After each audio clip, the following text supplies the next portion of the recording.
राखी वर्तमान में क्या कर रही हैं? सर मैं सिविल जज की तैयारी कर रही हूँ। वर्तमान में? जी सर। अच्छा, तुम्हारी क्वालिफिकेशन क्या है? LLB। LLB। LLB कब पास किया? 2009 में सर। 2009 में? जी सर। 12-13वां साल चल रहा है। पर सर मैंने तैयारी देर से शुरू की थी। 2009 से 13 साल हो गया। कब से तैयारी शुरू की? 2014 से। 2014। 9 से 14 के बीच में कैसे टाइम बीता? सर कुछ फैमिली प्रॉब्लम था। अच्छा, 9 से 14, 10, 4, 14, तो 9 से 14 फैमिली प्रॉब्लम रहा। 14 से 22 भी 6-7 साल हो गया। जी सर, इस बीच में मुझे 2 बार इंटरव्यू देने का मौका मिला है। अच्छा। और मैं लगातार निरंतर तैयारी में ही रही हूँ। अच्छा।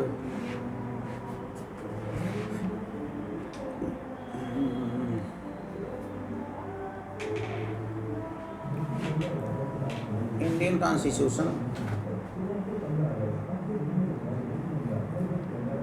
के अंतर्गत महिलाओं की सुरक्षा के लिए महिलाओं के संदर्भ में कौन कौन से आर्टिकल हैं? सर संविधान के तहत 15(3) ये राज्य को ये उपबंध करती है कि राज्य चाहे तो महिलाओं और बच्चों के लिए विशेष उपबंध बना सकती है।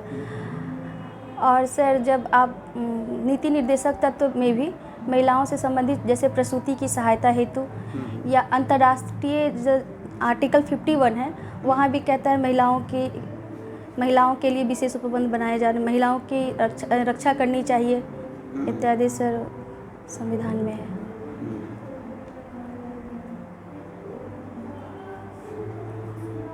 अच्छा,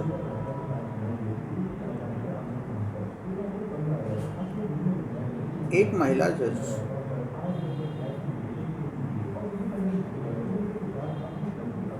को अपने कामों को करने में पुरुषों की अपेक्षा का विशेष कठिनाई होगी कि सेम?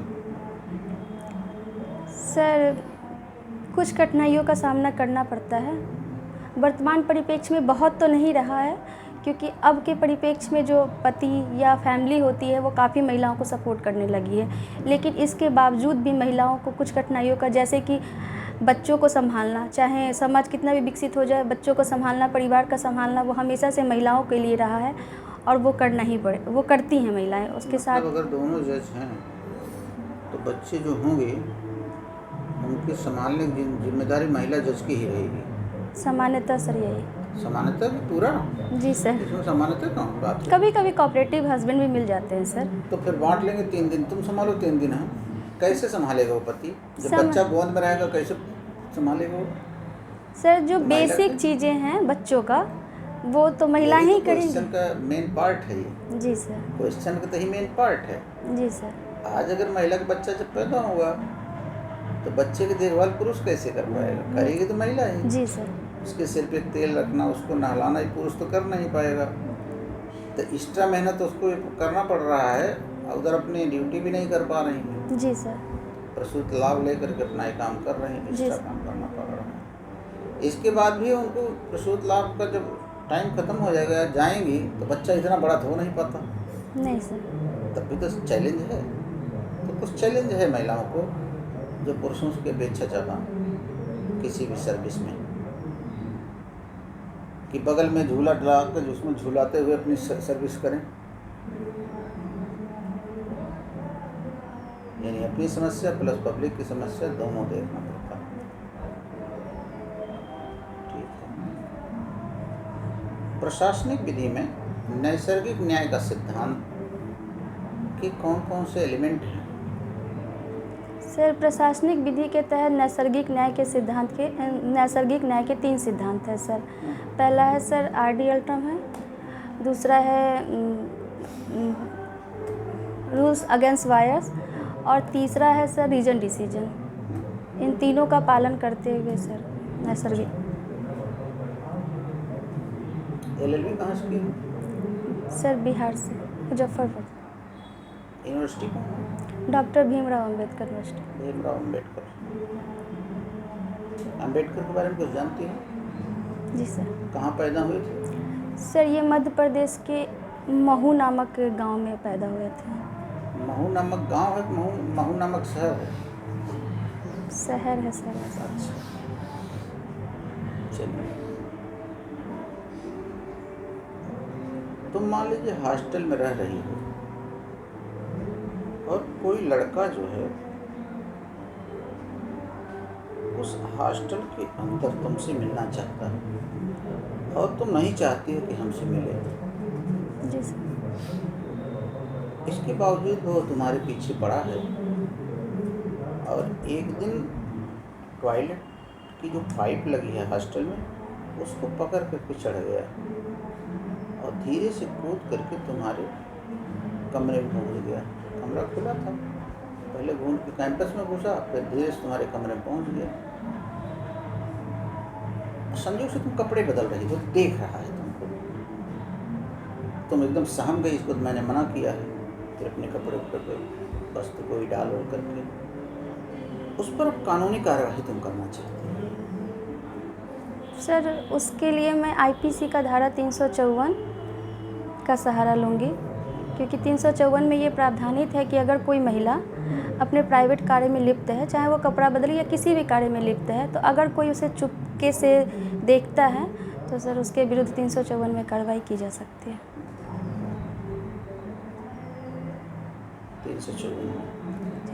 354 में एक जगह कार्रवाई होगी, दो जगह हो सकती है? सर जो प्रॉपर 354 है उसमें भी कार्रवाई हो सकती है, और सर मैं थोड़ा धारा मिस कर 354 सी या डी में सर शब्दम बता दो धारा। दृश्य रचिता सर, दृश्य रचिता अगर कोई करता है इस पर जी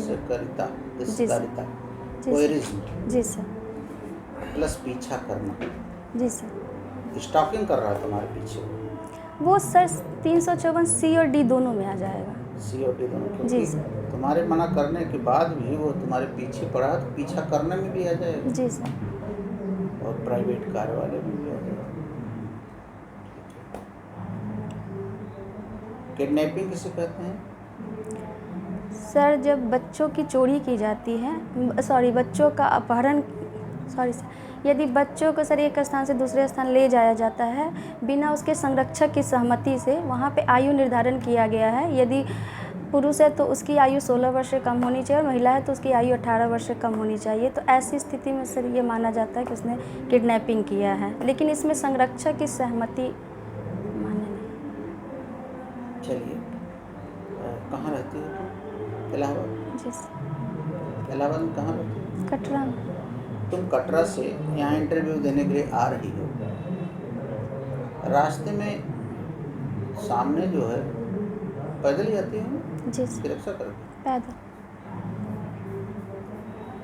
सही बताना। पैदल आई। रिक्शा से आकर भी पैदल बता सकती हो तुम, ना जाने पैसा वैसा है ज़्यादा। पैदल आई। तुम पैदल आ रहे हो, सामने एक टाली वाला बच्चों को लेके जा रहा है, उसके बाद उसमें से एक बच्चा गिर गया टाली में से, जी सर। गिरने के बाद टाली वाला पीछे देखा नहीं, बाकी बच्चे भी ध्यान नहीं दे पाए और बच्चा का सर टकराया और बेहोश हो गया। बिलो 10 ईयर का बच्चा है। जी सर। अब तुम्हारा इंटरव्यू भी यहाँ पे है, उधर बच्चा भी है, लेकिन तुमसे रहा नहीं गया कि उस बच्चे को तुमने उठाया। जी सर। और बगल एक हॉस्पिटल की तरफ बढ़ रही हो, आनंद हॉस्पिटल की तरफ, चलते हैं दे देते हैं, इलाज होगा फिर पहुँचाएंगे। जी सर। उसी बीच में पुलिस तुमको पकड़ ली, बच्चा चुरा के भाग रही है। जी सर। और फिर बच्चा भी होश में आ गया, जैसे पुलिस पकड़ी बच्चा होश में आ गया, बच्चा भी कह रहा है कहाँ लेके जा रही है। फिर बच्चे की अपने मम्मी को फ़ोन मिलाया, बच्चे की मम्मी तुम पर मुकदमा कायम कर दी, किडनैपिंग की। जी सर। बचाव करिए सर। सबसे पहले मैं उस टॉली वाले को बुलाऊंगी, क्योंकि टॉली वाले जिस छोड़िए टाली खाली कर, तुम अपना कानूनी बचाव बताओ। सर किडनैपिंग में मैं कैसे आऊँगी, क्योंकि वहाँ किडनैपिंग फुलफिल नहीं हो रहा है ना, वो विधिपूर्ण संरक्षता से। किडनैपिंग तो हर तत्व है इसमें, जो सामने वाले के लिए तो किडनैपिंग है ही है। जी सर। बच्चे का बयान अगर आएगा, बच्चा भी बोलेगा हमको ले जा रही थी, वो तो बेहोश था, उसको पता नहीं था। बच्चा तो कह रहा हमको ले जा रही थी कहाँ पे, हवाई जहाज वाले चौराहे तक ले गई थी, फिर लेके भाग जाती, जंक्शन चली जाती। एक तरीके से परिस्थितियां तुम्हारी विपरीत हैं यहाँ पे। कौन चीज तुमको बचा सकता है, तो ध्यान देके सोच के बताओ, क्या तुमको बचा सकता है? सॉरी सर, मैं रिकॉल नहीं कर पा रही।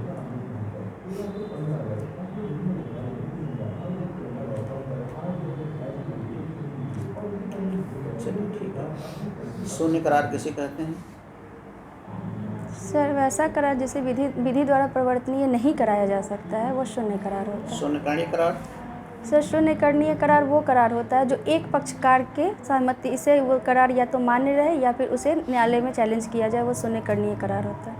अच्छा। अवैध करार किसे कहते हैं? जो विधि जिनमें जो उपबंध बने हुए उसके अपेक्षा करके या उल्लंघन करके यदि कोई करार किया जाता है तो सर वो अवैध करार होता है। जैसे कि वर्तमान समय में नील की खेती नहीं करना है और कोई व्यक्ति, दो व्यक्ति आपस में कॉन्ट्रैक्ट कर लेते हैं कि हमें नील की खेती करना है या वेश्यावृत्ति करना है या बच्चों का किडनैपिंग करना है या किसी का हत्या करना है, इस प्रकार के करार अगर आपस में करते हैं सर वो अवैध करार है।